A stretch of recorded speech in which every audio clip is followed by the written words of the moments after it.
지난 주일에 이어서 다시 한번 누가복음의 서문을 본문으로 해서 말씀을 드리려고 합니다. 알고 있는 바를 더 확실하게라고 하는 제목으로 말씀을 드리려고 합니다.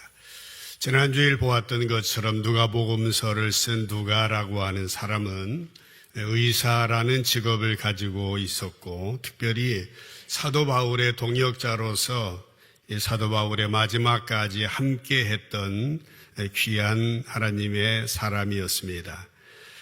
오늘은 특별히 이 누가가 어떤 사람에게 이 편지를 썼는지, 당시 각하라고 불려지는 로마 제국의 고위 직책에 있었던 사람 데오빌로라고 하는 사람에게 기독교를 소개하기 위해서, 예수님을 전하기 위해서 이 누가복음서라고 하는 책을 썼습니다.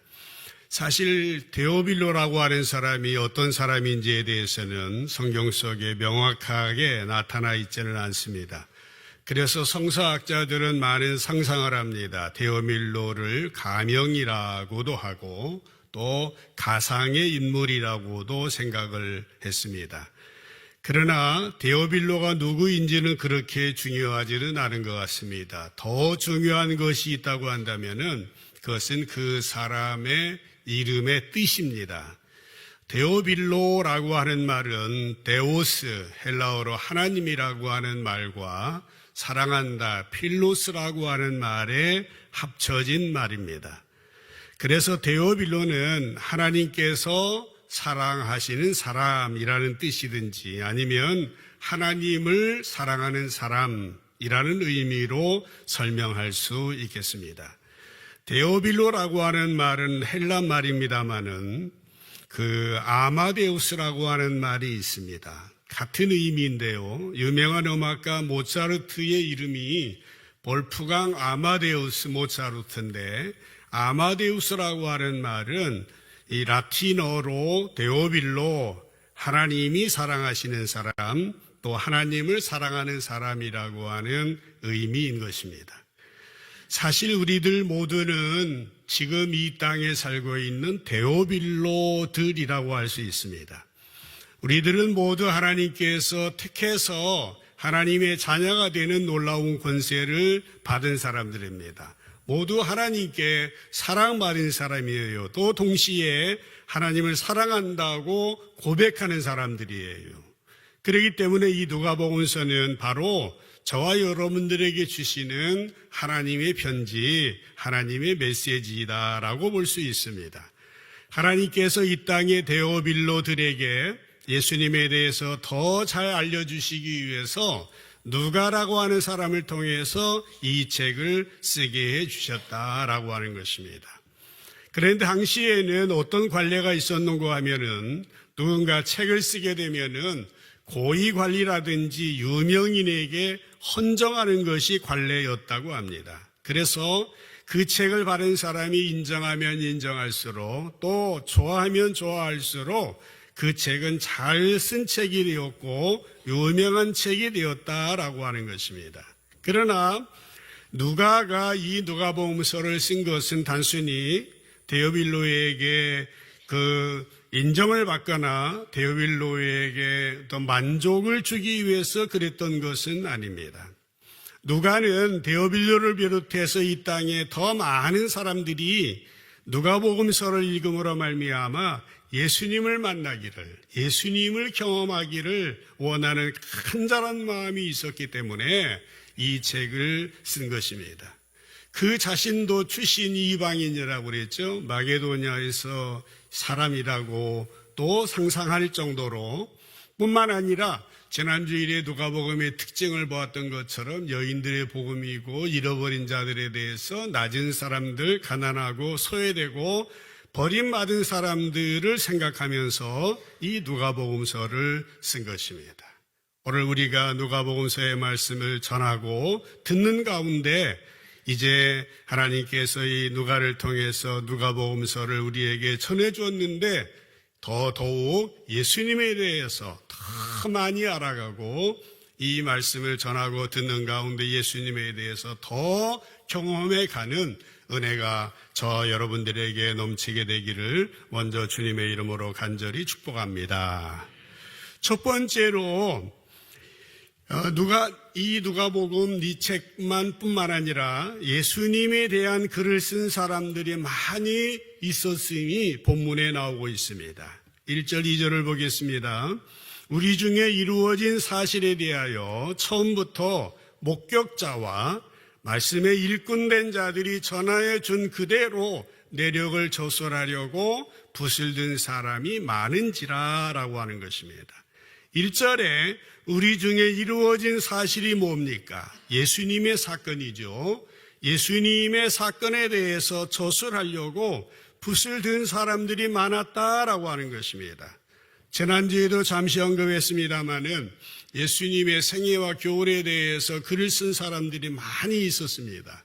사복음서 외에 외경 속에 많이 있었는데 말씀드렸던 도마복음서라든지 야고복음서라든지 베드로복음, 니고데모복음, 바나바복음, 안드레복음 등등 수십 권에 걸친 복음서가 있었습니다. 그러나 하나님의 교회에서는 성령님의 감동으로 최초의 예수님의 제자나 그 다음 제자가 썼다고 인정받을 수 있는 4개 복음서만 정경으로 받아들이고 있습니다. 오늘날도 세상에서는 매일매일 다양한 사건들이 일어나요. 그러나 모든 사건들이 다 신문이나 방송에 언급되는 것은 아닙니다. 이제 신문에 나오는 것은 극히 일부분 중에서도 일부분입니다. 신문 방송을 책임하는 사람들이 뉴스를 내보내기 전에 어떤 것을 머리 글자로 탑뉴스로 할까 고심하다가 중요도에 따라서 방송을 하는 것이죠. 그러니까 당시에도 많은 사람들이 우리 중에 이루어진 사실, 예수 그리스도에 대한 사실에 대하여서 중요하게 생각하고 붓을 든 사람들이 많았다라고 하는 것입니다.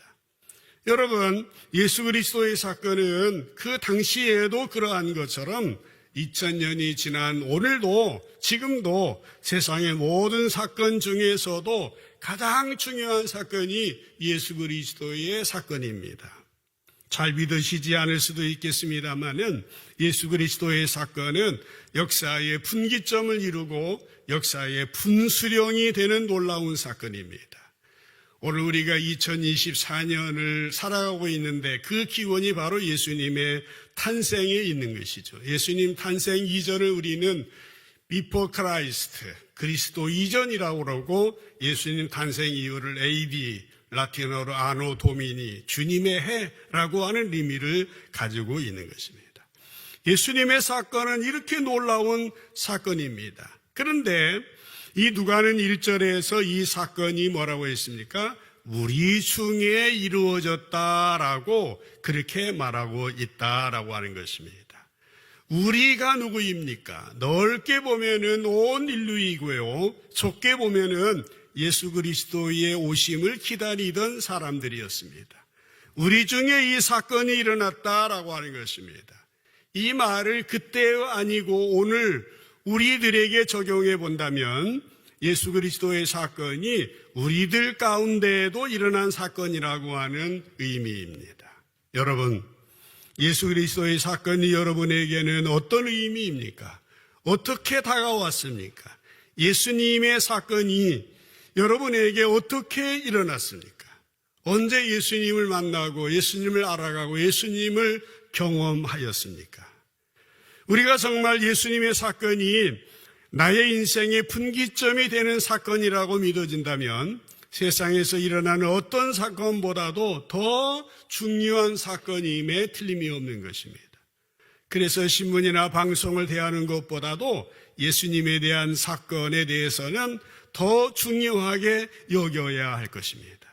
그래서 우리가 말씀을 읽을 때, 들을 때에 이 말씀이 중요하게 여겨지는 것입니다.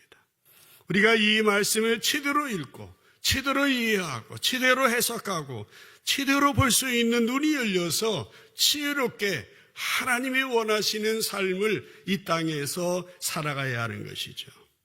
그래서 유명한 신학자인 칼 바르트라고 하는 사람은 이런 말을 했습니다. 한 손에는 성경을, 한 손에는 신문을 이라고 하는 말을 했습니다.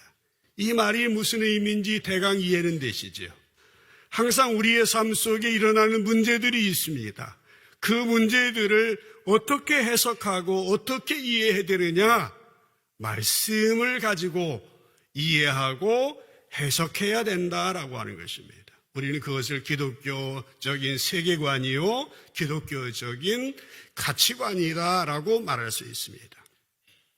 성경 말씀이 있는데 그 말씀이 우리의 삶과 연결되지 못한다면 무슨 의미가 있겠습니까? 그래서 우리는 한 손에는 성경을 가지고 있지만 또 한 손에는 신문을 통하여 세상을 알아야 된다라고 하는 것입니다.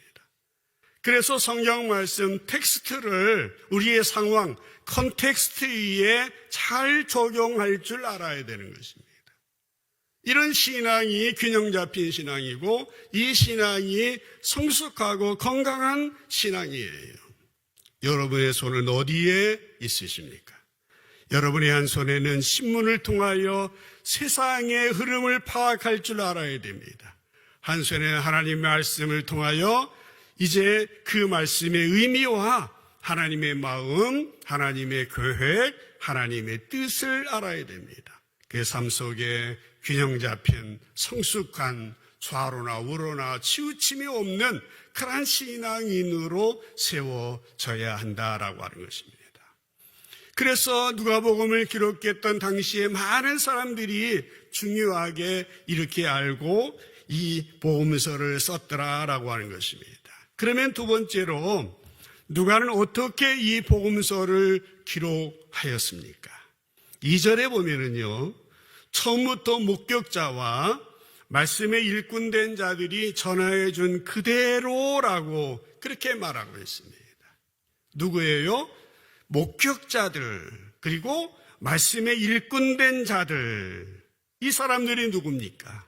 아무래도 목격자라고 한다면 예수님의 어머니, 예수님이 낳았던 마리아, 아버지 요셉, 그리고 예수님의 육신의 형제들, 동생들이 있었잖아요.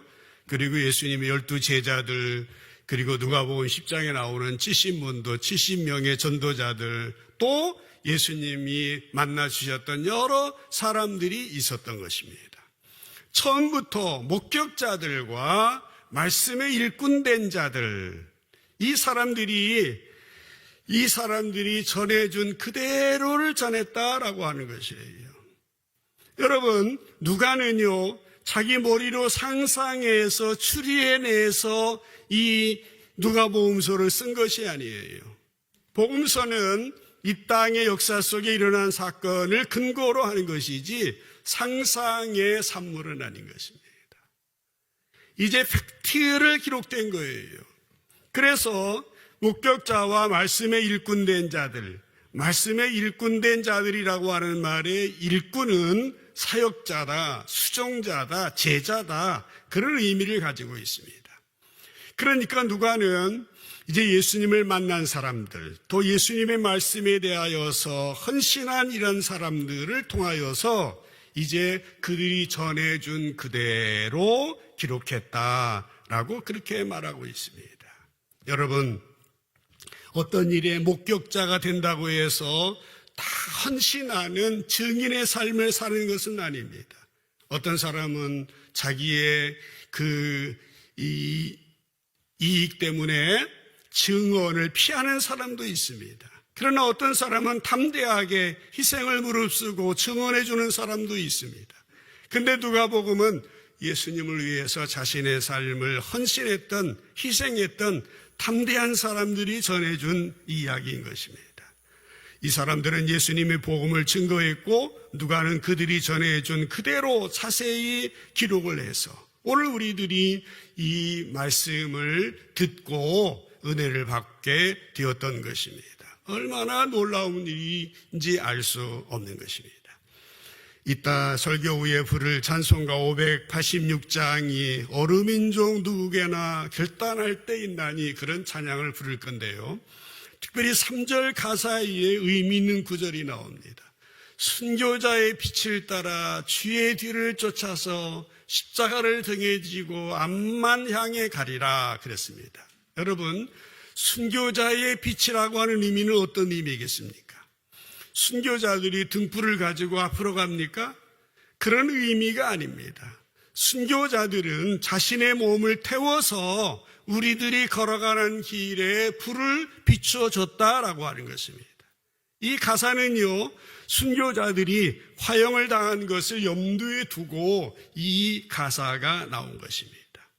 오늘 우리들은 편하게 예수님을 믿고 있습니다. 그러나 우리들에게 이 복음을 전하기 위하여서 얼마나 많은 우리의 신앙의 선대들이 희생하며 헌신하며 피 흘리며 땀을 흘렸는지 모르는 것입니다. 그들의 헌신, 그들의 희생, 그들의 순교 위에 우리가 예수님을 믿고 그분의 뒤를 따라가고 있는 것입니다. 누가는 그래서 처음부터 목격자들, 말씀에 일꾼된 자들이 전해준 그대로 기록했다라고 확실하게 말하고 있는 것입니다. 그렇습니다. 여러분, 진리는 변하지 않습니다. 진리의 말씀에 누구의 생각을 섞으면은 그 얘기는 진리가 아닙니다. 가공의 얘기입니다. 소설이 되어지는 것입니다. 사람의 이 얘기에도 잘못 전해지면 많은 오해가 있는 것처럼 예수님의 이야기에도 잘못 자기 생각이 전해지면은 이제 그 역사를 일으키지 못하는 것입니다. 하나님 말씀은 사실 그대로 전해질 때에 힘이 있는 것입니다. 그러므로 우리가 말씀을 전할 때에 사실 그대로 전해야 되고 내 생각을 가미하면 안 되는 것이죠. 하나님의 뜻과 어긋나는 그런 생각들이 전해지면 안 됩니다. 또 말씀을 듣는 우리들도 말씀을 통하여서 말씀을 자기 마음대로 이용해서는 안 됩니다. 이기적인 자기의 목표와 욕망을 성취하기 위해서 말씀을 이용하는 것은 금해야 하는 것입니다. 자기의 생각이 섞이고 과장된 이야기는 사람의 호기심을 끌 수는 있을지 모르지만은 사람을 변화시키지는 못하는 것입니다. 부디 하나님 말씀을 읽을 때에 진리의 말씀 사실 그대로 읽고 그 말씀을 통하여 내 생명이 살아나고 주위에 있는 사람들을 살려내고 공동체를 아름답게 세워나가는 주님의 귀한 백성들 모두 되시기를 주님의 이름으로 간절히 축복합니다. 세 번째로 누가는요, 이 모든 일의 근원부터 자세하게 살폈다 그렇게 말하고 있어요. 그 모든 일의 근원부터요, 3절을 보겠어요. 그 모든 일을 근원부터 자세히 미루어 살핀 나도 데오빌로 각하에게 차례대로 써 보내는 것이 좋은 줄 알았노니 그렇게 말했습니다. 누가는요, 목격자들 또 말씀에 일꾼된 자들로부터 예수님에 관해서 들은 모든 일을 근원부터 자세히 미루어 살폈다라고 말했습니다. 이 말은 근원부터 살폈다라고 하는 말은 처음부터 살폈다라는 그런 의미입니다. 처음부터 예수님의 탄생, 예수님의 생애를 자세히 살폈다. 또 오랫동안 살폈다라고 하는 그런 의미도 들어 있습니다. 사랑하는 성도 여러분, 우리가 누가복음을 통하여서 이제 예수님을 만날 수 있게 된 것은 누가가 예수님에 대하여서 근원부터 처음부터 살폈고 오랫동안 살폈기 때문입니다. 왜 그랬습니까? 이제 그 예수님에 대하여서 모든 일의 근원부터 자세히 살폈던 그 이유는 네 번째 4절에서 우리가 알 수 있습니다. 알고 있는 바를 더 확실하게 하려고 그렇게 했더라고 하는 것입니다. 이 부분이 오늘 설교의 제목입니다마는 알고 있는, 한번 따라합시다. 알고 있는 바를 더 확실하게 하려고. 아멘. 4절을 한번 보겠습니다. 4절 넘기세요. 네, 읽겠습니다. 시작. 이는 각하가 알고 있는 바를 더 확실하게 하려 함이로라. 아멘. 누가는요, 목적이 있었습니다. 예수님에 관한 모든 일을 근원부터 자세하게 살폈던 이유가 있었는데요. 그것은 뭔고 하냐면 각하가 이미 알고 있는 것을 더 확실하게 해주려고 그렇게 한 것이에요. 누가는 여러 사람들이 전해준 예수님의 이야기를 자세히 살폈습니다. 그 이유는 데오빌로라고 하는 사람의 신앙이 더 확실하게 세워지기를 원했어요. 더 견고하게 세워지기를 원했다라고 하는 것입니다. 확실하다고 하는 말은요, 무엇에 걸려서 넘어지지 않게 라고 하는 말입니다. 우리가 이해하기 좋은 말로는 시험에 들지 않게, 상처받지 않게, 실족하지 않게 라고 하는 뜻입니다. 그러니까 누가는 지금까지 데오빌로가 들었던 그 말씀이 틀리지 않았던 것을 알려주기 위해서 이 글을 기록했다라고 하는 것이에요. 사랑하는 성도 여러분, 여러분 신앙생활을 해오셨잖아요. 새가족도 물론 있네요. 오래된 신앙인도 있습니다. 사실 우리가 매주일 설교를 듣고 있습니다. 어느 때는 들은 말씀이 같은 말씀 비슷한 것 같기도 한데 라고 생각하실 수도 있어요. 그렇습니다. 특별히 신앙생활을 오래 하신 분들에게는 처음 듣는 이야기는 거의 없을 겁니다. 대부분이 이미 들었던 말씀들을 또 듣는 경우도 있는 것입니다. 저도 40여 년 설교를 하면서 같은 말을 다르게 하려고 하니까 얼마나 어려운지 모르겠어요. 어릴 때는 설교가 잘 들린다고 해서 고맙기도 하지만은 어느 때는 설교가 잘 들리지 않는다고 하는 말을 들으면은 힘이 빠질 때도 있어요.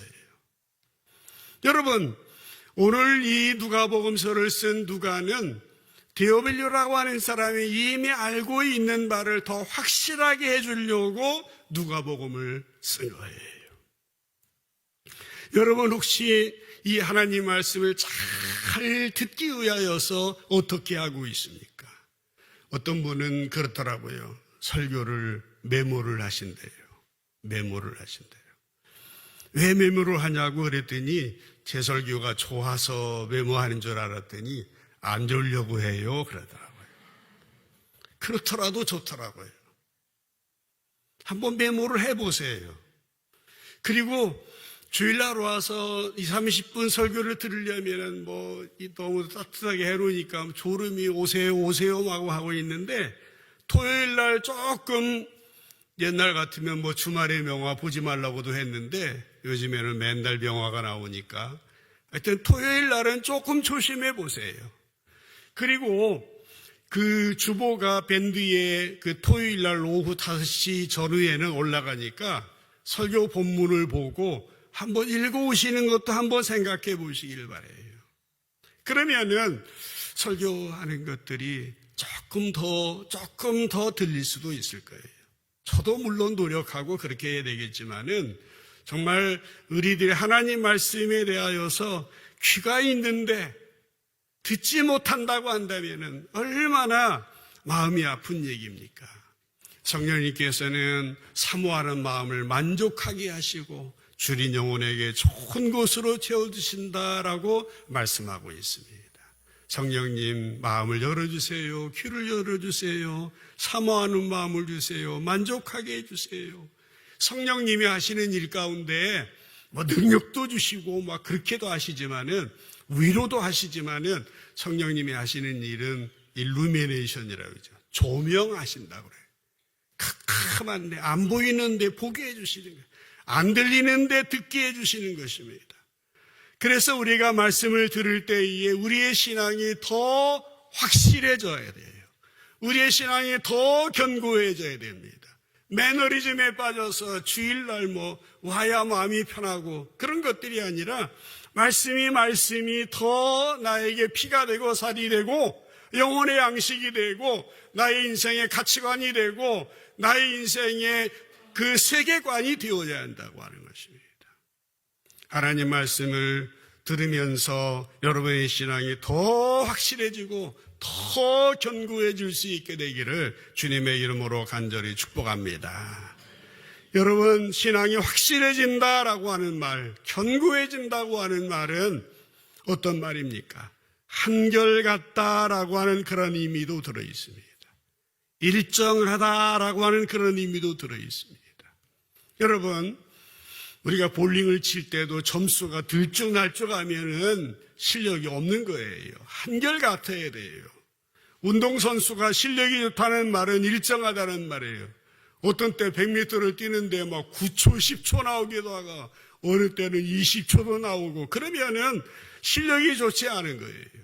아이들도요, 구구단을 외울 때에 88, 64 딱 나와야 되는데 88, 88 그러면 실력이 없는 겁니다. 한결같아야 돼요. 집에 있거나 교회에 오거나 교회에 있거나 세상에 나가거나 한결같은 신앙, 변함없는 신앙이 되어야 한다라고 하는 것입니다. 내가 하나님의 사랑을 받고 하나님을 사랑하는 데오빌로라고 생각하면서 이 누가복음서를 공부할 때에 누가복음을 통하여서 부디 예수님에 대해서 더 많이 알아가시고 더 깊이 알아가셔서 여러분의 신앙이 견고해지고 여러분의 신앙이 한결같고 일정하고 바람이 불어도 창소가 져도 무슨 일이 있어도 실족하지 아니하고 넘어지지 아니하고 상처받지 아니하고 더 믿음이 든든하게 세워져 나가는 여러분 되실 수 있기를 주님의 이름으로 간절히 축복합니다. 마지막으로 오늘 본문을 통해서 한 가지 더 기억하고 싶은 것은 우리 신앙이라고 하는 것은 언제나 개인적인 사건이어야 한다라고 하는 것입니다. 1대1로 하나님과 나 사이에 그런 경험이 있어야 된다라고 하는 거예요. 물론 신앙은요, 공동체적인 사건이기도 해야 됩니다. 그러나 동시에 개인적인 사건이어야 합니다. 우리 개인의 신앙은 공동체에 의해서 영향을 받지만은 공동체의 신앙은 개개인 신앙의 총합인 것이에요. 이 둘 중에 더 중요하고 더 우선적인 것이 있다고 한다면은 우리의 신앙이 언제나 개인적인 신앙이어야 한다라고 하는 것입니다. 여러분의 신앙생활에 교회가 은혜롭고 교회가 행복하고 좋은 교회, 어떤 교회입니까? 나 신앙, 나의 행복, 나의 신앙의 성숙이 전제되지 않는 교회가 무슨 의미가 있어요? 요즘에 그런 기도하는 분들은 거의 없는데 그런 기도 옛날에 많이 했어요. 주여, 빈자리가 많사오니 우리 교회가 부흥되게 해 주시옵소서. 그러면 듣는 목사들은 막 기분이 거시게 해요. 하나님이 빈자리 없는 거, 빈자리 있는 거 모르시나? 왜 하나님 아는 거 보고를 해요? 교회가 부흥되게, 내 신앙이 부흥되도록 개인적으로 내가 부흥이 되고 내가 은혜를 받고 내가 신앙이 자라나야 교회가 부흥되는 것이 의미가 있어요. 근데 이른바 요즘에 이름이 있는 교회, 큰 교회에 유명한 목사님들 얘기하는 걸 보면은 그분이 있으면 우리 교회 부흥될 것처럼 그렇게 생각하는 거예요.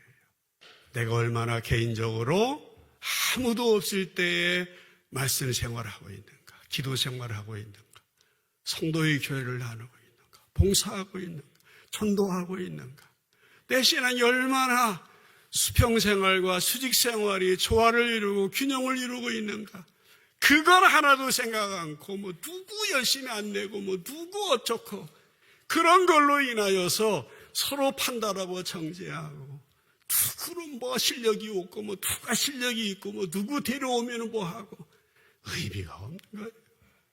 여러분, 개인 한 사람 한 사람이 행복하지 않는, 여러분 한 사람 한 사람의 신앙이 성장하지 않는 우리 교회의 부흥이 무슨 의미가 있어요? 밖에서 뭐 교회 좋다 그러는데 내가 행복하지 않는데 무슨 의미가 있냐라고 하는 것입니다. 그래서 우리의 신앙은, 우리의 교회의 신앙이 깊어지기 위해서, 건강한 교회가 되기 위해서는 나 한 사람, 개인의 신앙이 더 성숙해져야 한다라고 하는 것입니다. 잘 기억하십시오.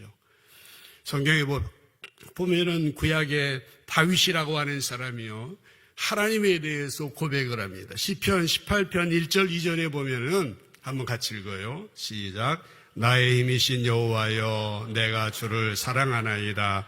여호와는 나의 반석이시요 나의 요새시요 나를 건지시는 이시요 나의 하나님이시요 내가 그 안에 피할 나의 바위시요 나의 방패시요 나의 구원의 뿌리시요 나의 산성이시로다. 아멘.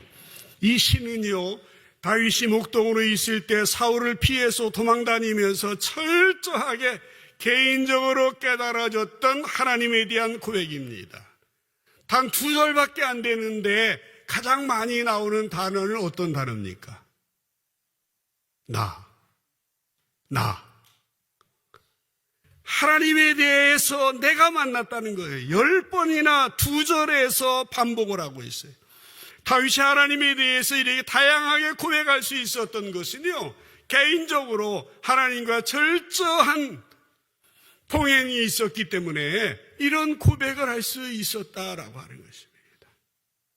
신약의 한 사람만 더 소개하겠습니다. 사도 바울은 빌립보 3장 7절 8절에서 그러나 무엇이든지 내게 유익하던 것을 내가 그리스도를 위하여 다 해로 여길 뿐더러 또한 모든 것을 해로 여김은 내 주 그리스도 예수를 아는 지식이 가장 고상하기 때문이다 라고 말하였습니다. 여기에 내 주 그리스도 예수를 아는 지식에 대하여 관심 가지시길 바랍니다. 이 빌립보서는 사도 바울이 빌립보 성도들에게 쓴 편지입니다. 그런데 사도 바울이 고백한 주님은 베드로의 주님이 아니었어요. 다른 제자의 주님이 아니었어요. 스데반의 주님이 아니었습니다. 바울이 고백한 주님은 다른 사람의 주님이 아니라 내 주님이었다고 하는 사실입니다. 아시죠? 사실 사도 바울은요, 육체를 입으신 예수님을 직접 만나보지 못했습니다. 그래서 전도하러 다니고 개척을 다닐 때마다 사람들이 무시를 했어요. 12제자 아니잖아. 당신이 무슨 권위로 와서 교회를 세운다고 하는 거야. 그렇게 했을 때에 그는 뭐라고 말하고 있습니까? 담에서 토상에서 부활하신 주님을 만났다. 나는 사도 중에 사도다. 그렇게 고백했던 거 여러분 아시지 않습니까? 여러분, 그는 예수님을 직접 만나지 못했기 때문에 많은 어려움이 있었지만은 그러나 그는 결코 베드로의 주님을 부러워하지 아니하였고 다른 제자들 스데반 누구누구의 주님을 부러워하지 않았습니다. 그는 자기 자신이 가장 힘들고 어려웠을 때, 가장 연약하고 쓰러졌을 때에 자신을 개인적으로 찾아와 주신 예수 그리스도를 아는 지식이 가장 고상하고 가장 소중하다고 고백을 했다라고 하는 것입니다. 그래서 신앙의 중요함은 나와 주님과의 개인적인 경험인 것입니다. 우리들도요, 다른 사람의 주님이 소중한 게 아닙니다. 나의 주님, 내가 경험한 주님이 소중한 것입니다. 신앙은 나와 주님 사이에 있었던 개인적인 사건인 것입니다. 그래서 나와 주님 사이에 있었던 그 사건이 많으면 많을수록 우리는 더 주님을 신뢰하게 되고 어떤 어려움도 인내할 수 있고 이겨낼 수 있고 극복할 수 있고 승리하는 그리스도인이 되어질 수 있다라고 하는 것입니다. 여러분에게 어떤 어려움이 있습니까? 어떤 상처가 있습니까? 어떤 아픔이 있어요? 어떤 역경이 있습니까? 우리가 누가복음서를 읽으면서 모든 어려움을, 어떤 시험을 이기고 믿음이 더 확실해지고 더 견고해지기를 원했던 이 저술가, 기자, 저자인 누가의 이 마음을 알아야 됩니다. 예수님의 사건이 당시 사람들에게만 일어난 사건이 아니라 오늘 저와 여러분들에게 직접적으로 일어나는 사건들이 되어야 됩니다. 예수 그리스도의 사건이 옛날에 일어난 이례적인 사건이 아니라 매일매일 우리의 삶 속에서 일어나는 새로운 사건들이 되어야 합니다. 그래서 예수님의 인격과 예수님의 성품을 담는 사람이 되어야 됩니다. 어디에 가든지 예수님의 향기를 드러내고 하나님의 나라를 세우는 그런 사람이 되어야 됩니다. 누가복음서를 전하고 듣는 가운데 우리 모두의 믿음이 반석 위에 세워진 믿음이 되어서 확실한 신앙, 한결같은 신앙, 일정한 신앙인으로 견고하게 서지는 저 여러분 되시기를 주님의 이름으로 간절히 축복합니다. 기도합시다.